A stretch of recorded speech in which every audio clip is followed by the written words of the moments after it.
This is the best part. This is the best part of the entire video. This correlates so well to SWGOH's new matchmaking system that when I first saw this, I cried tears of immense pain. You can have a skill-based game, you can have a luck-based game, you can have a game where you just progress by grinding, or you can pay to progress. Make sure that your games aren't too skill-based. I made that mistake myself. Now we're gonna do a fun interactive game. Let's go whaling. Look at the title of the video. I'm here to talk about monetization. It's Let's Go Whaling. It is about a summary of a huge bunch of behavioral psychology. So the tricks, all the tricks I have listed here, but I'll leave the morality of it out of the talk. We can discuss it. He literally leads the presentation with, "I will leave the morality out of it until if we have time later. If we have time later, we'll talk about it." First off, Wall Street trader and an oil sheikh got into a fight. Who won? You guys did. This is to remind you that a lot of the spend comes from This is a 9 million and a 10 million GP player get into a fight in GAC because of bad matchmaking. Who wins? From the high-paying guys, the whales. The whales. And the very best way to get these guys to spend is to get two rich competitive guys to fight each other and tell them, "I'll give you a slight upside if you pay me." No, I mean the guy making the presentation. No, the guy making the presentation is teaching people how to make more money. He's instructing game developers who are in the audience how to do this. He is the opposite of Mad 'Cause Bad. Next off, to remind you that the best way to make sure spend $1,000 on in-app purchases, or be like APGAINS and spend $1,000 on a parking ticket. Wait, let me remove the parking ticket donation meter. That was from like a week ago. Of both your retention and your monetization is to make sure you have enough of an in-game economy in there. The 1,000 up there is actually clearly lowballing it. Top grossing games have in-game economies worth tens of thousands. That's how you can or SWGOH, where it's keep hundreds people in there. They thousands. have lots of things to do, stuff to upgrade, to progress along, and that's how you can make them spend a lot as well. Since you can, for instance, you need things like mods and gear and relic mats. You need an in-game economy. You need in-game economy to, drive people to spend money. Give a huge discount on something. This stuff is worth 150 euros, but now I'll give it to you for 5. Oh. If your whole in-game Someone open up your crystal pack. 20% discounts on $20 of crystals. Economy is worth less than 150. Best value. You can do that, of course. So now a few of these. I'll donate the parking ticket. Yeah, we'll do roster reviews after I finish this video. I'm just like, I woke up. I'm sick. I haven't slept in a week. All of the comments I read today were fucking horrendously mean. So I'm just in a bad mood. Like, is this productive in any way, shape, or form? No, I'm just in a atrociously god-awful mood right now, so I feel like a salty little bitch. Like frameworks on how to think of stuff. I've seen suggestions to model what you sell according to Bartle types. I assume you're all familiar with Bartle types. The achievers want to progress in the game. The socializers want to speak to other people. The killers just want to compete and kill each other. And the explorers are the guys who are after story. All right. Let's do another poll. Let's do another poll in chat. What archetype are you? Who are you? Are you an achiever? Are you a socializer? Are you a killer? Let's add another option. Or are you an explorer? Stories and experiences. So this is from Will Luton's suggestion to you sell convenience to the achievers. What is the guy's first name? Here, let me move my... His name is Torluf Jurenstorm. That's his first name.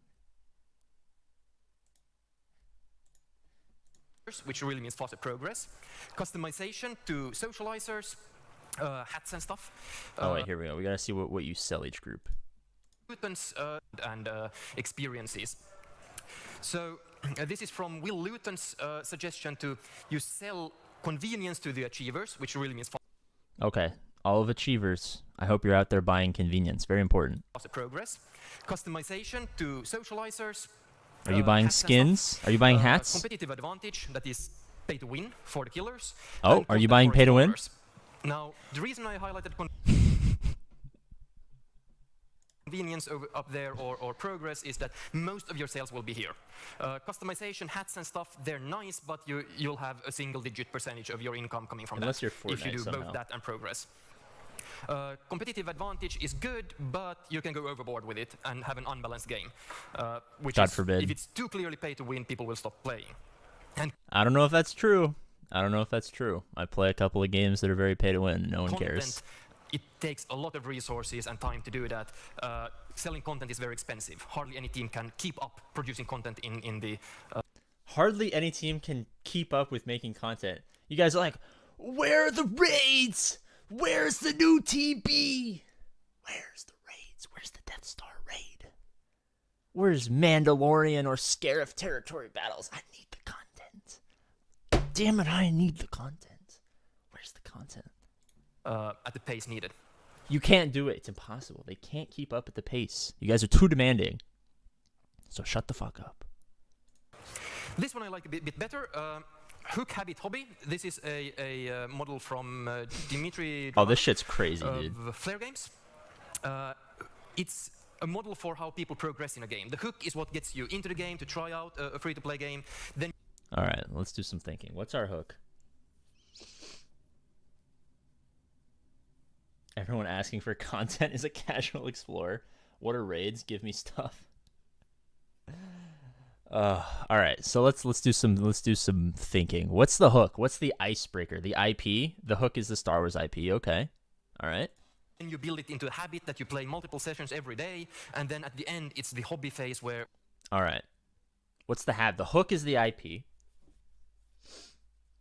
What's the habit? The dailies, the territory wars, the territory battles, the conquest, the GAC even. The habit is the farming. The hook is the marvelous ads they put out.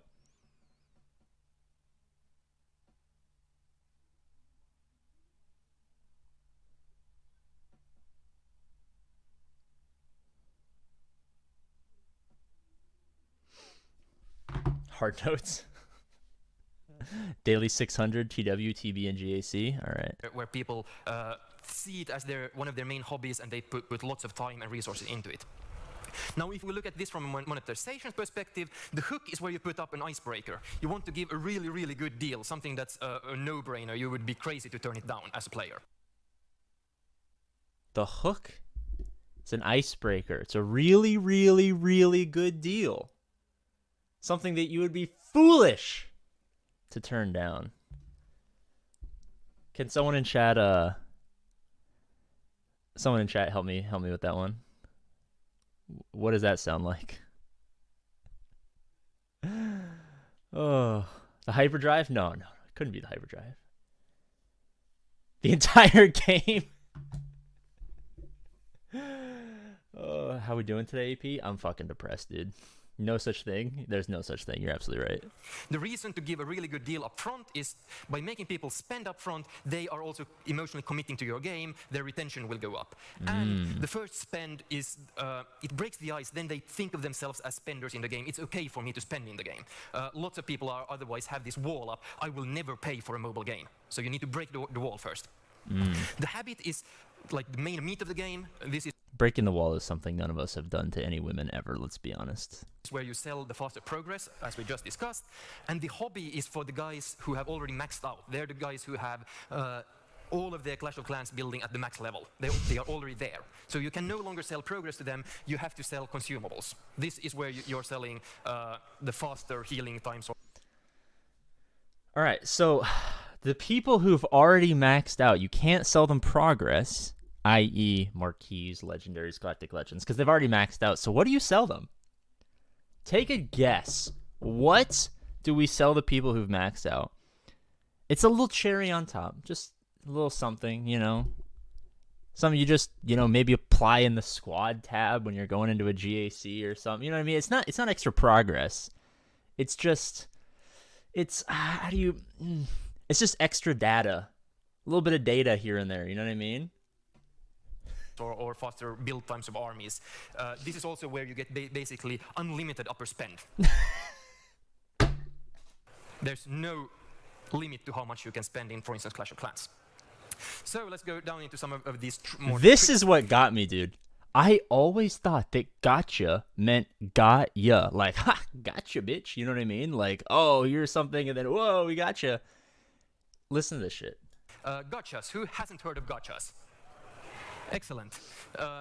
Most of you have. So gotchas, they're named after gachapon, these Japanese machines, which I had no idea it was named after like a slot machine in Japan. Collectible stuff. But it's really the same mechanic that we have had in Western markets for collectible. You guys knew this? You guys knew that they were gachapons? I'd always thought it meant got ya, like gotcha bit. You know what I mean? I never knew it was named after some Japanese slot machine thing. How are you guys so smart? What's up, Ghost Rider? How are you guys so smart and yet you're still wailing? Playing cards like Magic the Gathering for ages. You cannot, no matter how much you spend, you cannot directly get the card. You have. Apparently, all of you guys knew this, and I did. Apparently, I'm the only idiot who thought that it meant got ya. Yeah, okay, thank you, Anthony, coming to my rescue. At least one other person thinks over that. And over again pay to get a bunch of random cards and hope that the thing you wanted is in there. Or then you like trade them somehow if there's what wasn't what you hoped for. These are great for again, both monetization and retention because people like the lottery part of it. If you want to look up Skinner Box to know why. It's really... Sounds kind of like a marquee pack, don't you think? How are we so smart in coming to stream? I know, you guys only lose brain cells when you watch the stream. I don't know why you guys are still here. A lot more exciting, and you get more content because people... Gotcha, you spent $50 for Inquisitors? They have to keep trying. Do you seriously think Inquisitors cost $50, Matt? C0S? No. Not even close. A few times, so it really takes like 5 times as long to get the collection that they need compared to SWGOH just... is not a gotcha game, it's gotcha adjacent. I agree. SWGOH is not a gotcha game. Okay. Then think about how you want to get to I like get this to your part. millions. Do you go the king because route of having... in SWGOH they did both. They did both of these. They've evolved, and you guys, anyone who's been playing for more than like 4 years will tell you this. Like, you can watch the evolution of this. A huge volume of players and a fairly modest lifetime value for each spender, or do you go the machine zone route of having a very hardcore game that like 95% of the population is going to look like, what is that? But the 5% that actually do play it, they will spend a lot. Just know where you stand on this. Sounds kind of familiar. Hot State. There's an excellent book about... I enjoy being with people as dumb as I am. That's why I stay. Hey, as long as all of us idiots can like kind of stick together, we'll be fine. Behavioral psychology called Thinking Fast and Slow. This is the fast thinking. I'm telling you that the fast thinking mode is what you want. The slow thinking is your analytical brain. What's 12 times 47? I'm sure all of you can answer that, but you have to start your actual thinking brain to do that. Now, if I say, complete the sentence, bread and everyone's thought, butter. So that's the fast thinking. Our brain works in these 2 modes. I'm actually kind of happy. Like, I don't think there's a lot of quick thinking stuff in this game. It's not like, oh, you lost your GAC, play 25 crystals to retry. You know what I mean? I feel like we're lucky that we don't have to deal with too much of this, to be honest. But then sometimes it gets you where you're like, oh, GAC lock is in 30 minutes and I have 99 out of 100, cat shards. Let me buy some packs. The analytical part of your brain is too much to ask for a spend. Apes together strong. How it applies to games is make stuff immediately useful, immediate gratification. If you have a level-based game and you sell some boosters up front, for instance, a coin doubler or some other stuff that will help you, people will have to analyze and think it through. These things are good for me. These will help me progress before they do it. And they won't do that. If, on the other hand, you do like, for instance, in this temple run, once your game is over, save me, I have a few seconds to spend hard currency and I get to continue. Or so if I was running CG, I would add a lot more of this stuff. A lot more quick time. I don't know why I just right-clicked on accident. Be like, oh, you lost your GAC? Oh, 100 crystals. Try again. Don't want to preload? Reset the battle for 100 crystals. I like how someone actually did 47 times 12 in the chat. Bread and blank, I said banana. Yeah, well, we're just next level idiots. That's why we congregate in APGAINS streams, because we're just next level donkeys. We're very, very smart. The quick thinking in this game is whaling. Well, it's not quick thinking because, like, I have to, like, look at my account and be like, oh, well, I got to spend like, it's actually, there's a fair few steps you have to do to actually whale. You don't have your gear piece. You have to be like, all right, click, can I farm this gear piece? Okay, I can't farm this gear piece. I can't use currency. All right, I have to spend crystals. Well, I don't have enough crystals, so then I have to go from farming the gear to realizing I don't have enough crystals to actually buying the crystals to actually spending the crystals on the gear to actually applying the gear to actually upgrading the character and then continue. Like, there's enough steps there where, like, you have plenty of opportunities to stop, right? Where it'd be bad is if they were just like, oh, spend 10,000 crystals to get to the next relic level or whatever, or the next gear level, or you know what I mean? Just be like, oh, it's just right there. You don't got to think about it. Just go, boop. Similar in Candy Crush Saga. At the very moment that I lost, I can see I just played a bit more. I can pass it. Make it immediately useful. Loss aversion. This is people are much more attached to the stuff they have than an equal amount of things that they can gain, which means that back out during an enemy's turn for 100 crystals. I'll flip a coin. If it's tails, I'll take 100 euros from you. If it's heads, I'll give you 120 euros. Who would take the bet? No one. No. We need more gain to offset the loss is felt more strongly. We need like 200 against 100 loss, 200 gain against 100 loss, then we'll take the deal.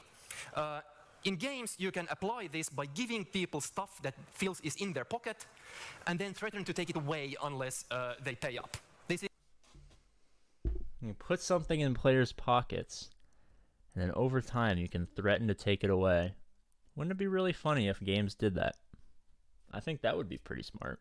I think that would be a very good monetization strategy. I'm obviously being facetious because you can't pay to keep your datacrons. But what if you could buy a pass that let you keep one datacron? So it's not quite there. I'm obviously being facetious.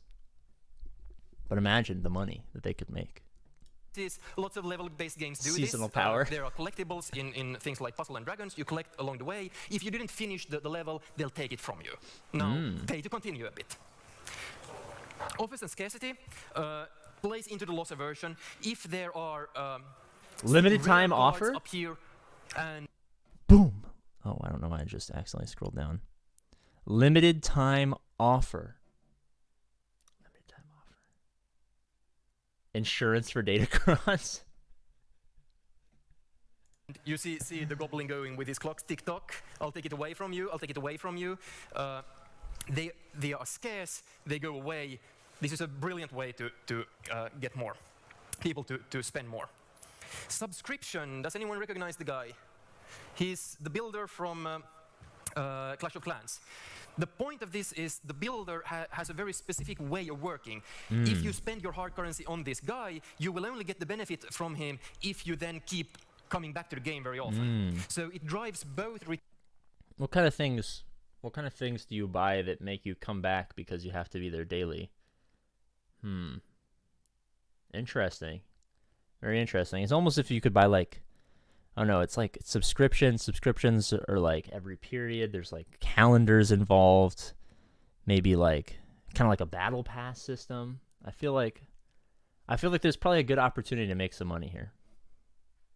Retention and monetization. Build stuff that makes people come back to your game a lot in order to get the value out of that. The IKEA effect. This is to say stuff that we put work into, we value more highly. IKEA really sells. Is there something that you guys have been grinding, putting work into, farming up that you guys really value? Something that we might roster review later, live on stream, that you guys value so much that some fucking idiot on the internet, you want them to look at it?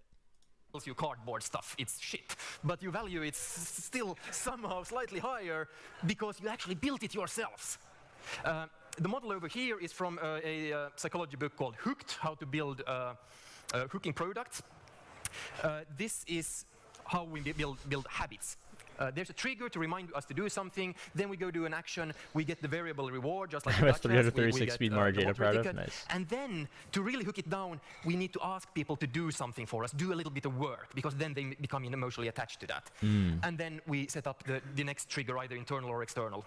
External trigger means really a notification in our case. Internal, that people have in their minds that, you know, I started building that tower, or I planted pumpkins, that means I need to come back in 8 hours. So that's the trigger, and then we go round and round, and we have the habit. Really interesting if you had to come back every 6 hours to do something. Anchoring is fun. Anchoring means that when we don't know the price of stuff, the first price we hear suggested for it becomes our anchor, and then we compare everything to that. For instance, an iconic example, black pearls. Black pearls. I've become emotionally attached to APGAINS. I don't know if that's a good thing. When they first came on the market, no one wanted them because they're dull and black and don't look very nice. The guy who had them told his summer trainee or whatnot to just dump the price of them and get rid of them. The summer trainee understood it wrong and actually hiked the price by 50% or 100%.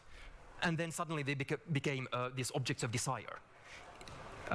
Even more special, I think, is this: if I ask all of you to write down the last 2 digits of your social security number, and then I have an auction, like imagine this is a fancy bottle of wine, and you get to bid on auction here. The people like me, my last 2 digits in my social security number are 99. I'd bid a higher price on this than the guys who have like 10 or 05. Just because I wrote down a high number on a paper will anchor my thinking on what goes next. So how to use this in a game? Guys, don't give me your social security when number. You're in the tutorial, they suggest to you should buy this good IAP for 50 euros or something like that. I go like, oh, that's expensive, I'll never do that. Of course, no. And but what happens if it's 50% then off? I come back like a few sessions later and suggest they buy it for 50. It'd be really interesting if you sold something for, say, someone throw out a number, $100, and then twice or 3 times a year it just happened to be $50. Wouldn't that be interesting?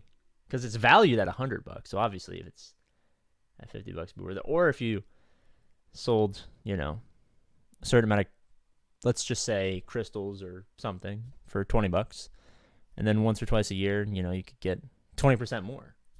It's a little bit more valuable. And I will say, that's a good value, because my anchor was at 50. Social proof. So this is, we are herd animals, we tend to do what all the others do. You all sit quiet listening to me, because that's what all of the other guys do here. So, especially when people are similar to us.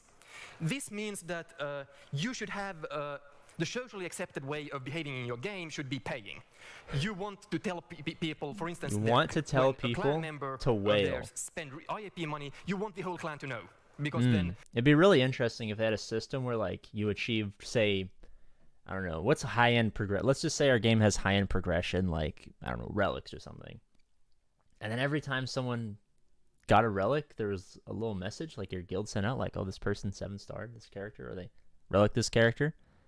Well, I guess everyone's relicking these characters. Day 1, everyone's getting the Inquisitors day 1. Well, I guess I better get the Inquisitors day 1. That becomes the socially acceptable way of behaving.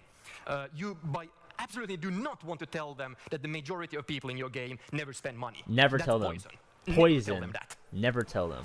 Availability means that the stuff we hear a lot about is the stuff we judge as likely to happen. This, for instance, can tie into gachas. If there are rare gachas, not every player will see them every session. That's like the definition of rare. Which means that they will think that it's not likely to happen that they get one of those, which means that you should tell them about it, which means every time a clan member gets what one of the year is this from? I think this is from 2016. Things, you should broadcast it to all of the others, like your friend got this rare or legendary thing. Then they will judge it more likely. The right amount of choice. This is a famous jam experiment. They put up a stall in a supermarket with 20 different jams. You know, have a taste here. Then a lot of fucking jam, you'll buy some. And then they had a control group who had only 5 jams to taste. Now, for the one with 20, a lot of people stopped by and tasted the jams. But for the one with 6, a lot more people bought because they know that that's the best one. That's the one I want. If there are 20, there's too much choice. We just get anxious. We choose nothing. There's a bunch of data on this, that whales take longer time to convert. This is just another reminder for you to have content for a bloody long time. The core loop goes through the store. Have an example, hill climb racing, because it's almost as if they changed the location of where you buy stuff to the one place where you go every single day because you need to complete your daily. It's almost as if they needed you to constantly be clicking on the store and seeing. It's almost as if they were changing up the location of stuff in the store so that things that would be specifically tailored to you just so happened to be in the exact right place where you'll never see them. Because they were at the bottom and no one would ever scroll down.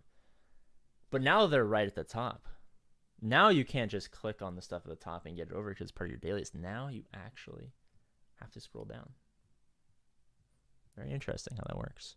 It's so fantastically minimal and nice. You do your action, your in-game, your core game there, and you go straight into the meta game where you do the upgrades, and then back there. So the loop always goes through the meta stage where...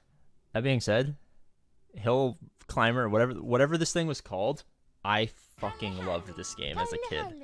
I never bought anything, obviously, because I didn't have access to money until I was like 18. $20. But like 20 mx so my PP can grow 20 centimeters. Hope you get better M8. Thanks, man. We're trying. This game was unironically fun, free to play. I love this game as a little kid. Where your store, where you're Hill spending Climb money. Racing? Yeah, dude, that shit was Labeling awesome. technique, I haven't seen this actually done in a game, but it's interesting. It should work. If we tell people they are a certain way, if we compliment them on being nice, good citizens, they are more likely to behave as nice, good citizens. So you should actually tell your players that they are generous individuals who have a taste for good art and want to support their game developers by paying you and buying Remember IPs. Jetpack Joyride? Jetpack Joyride was awesome. Also, telling people the reason to do something makes them much more likely to actually There was in-app purchases in Hill Climber? Apparently. I mean, I played that game when I was a kid, so I had no idea what in-app purchases were, but yeah, apparently there were. follow through and do that. Spend because reasons. The reasons don't even have to be that good in order for this to work. And last, here are... Oh, this is the best part. This is the best part of the entire video. This correlates so well to SWGOH's new matchmaking system that when I first saw this, I cried tears of immense pain. Immense pain were the tears I cried when I first heard this. It was ridiculous. All right, everyone listen. I'm going to be quiet. Remember, there are 4 ways of progressing in games in general. You can have a skill-based game, you can have a luck-based game, you can have a game where you just progress by grinding, or you can pay to progress. Make sure that your games aren't too skill-based. I made that mistake myself.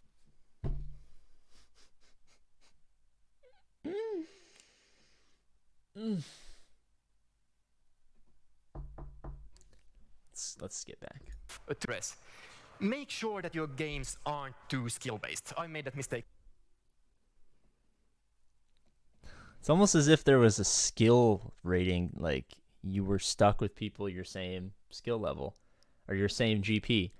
It's almost as if you were forced to play people at your same level, and the players who won, fancy this, now just wait for a quick second. Just wait for a quick second. It's almost as if people were playing other people at their level, and the players who won more, wait for it, I don't want to get ahead of myself, Penguin, quick, stop talking in my ear, I need to calm down. It's almost as if the players at those levels with more skill ended up, wait for it, winning more often. It's almost as if good players, skilled players, won. It's almost as if there was a skill-based matchmaking system. Wouldn't it be awesome if we could remove the ability to pit people of the same level together so that skill no longer matters and the only thing that matters is how much money you've spent?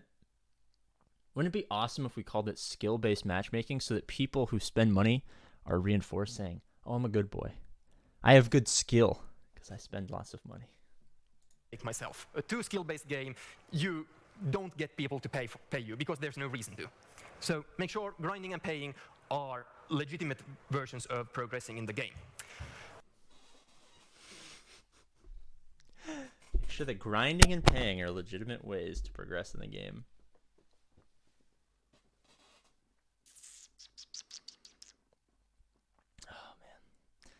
And on an unrelated note, guys, I've been farming the last 4 requirements for JML for like 4 months, and I cannot relic these characters, and I just wish that I could. I wish there was a magic button I could click that connected to my bank account to fix that problem right now.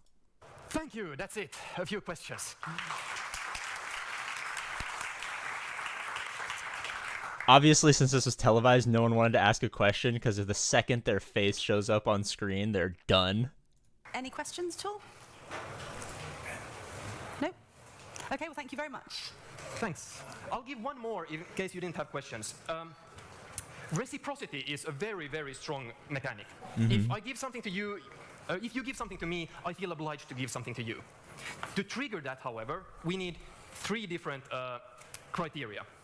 The gift needs to be unexpected, personal, and significant. It can't feel like something I gave to everyone, which makes this a real challenge to do as part of the game. But I think you can incentivize your players to trigger reciprocity between each other. But that's a challenge for you guys. Thank you. I can solve this challenge. On my official Capital Games application, I will be providing a little paragraph of what I would do. How would I make Capital Games a little bit better, just a tiny bit better? What would I do? I would implement a system whereby if characters or players had characters favorited but were not 7 stars and were hard node or cantina farmable or fleet node, I would randomly gift them 30 shards. Be like, you've been grinding hard. We appreciate you. Here's some work towards what you've been farming. Now, obviously, every player in the entire game hasn't been farming Rose Tico. So I go to Reddit and I say, did other people get Rose Tico shards? No. Capital Games thought specifically about me. Gave me some Rose Tico shards. Aren't they the greatest company on God's green earth? What a talk. What a talk. All right. I'm done being salty. Let's go finish our live stream.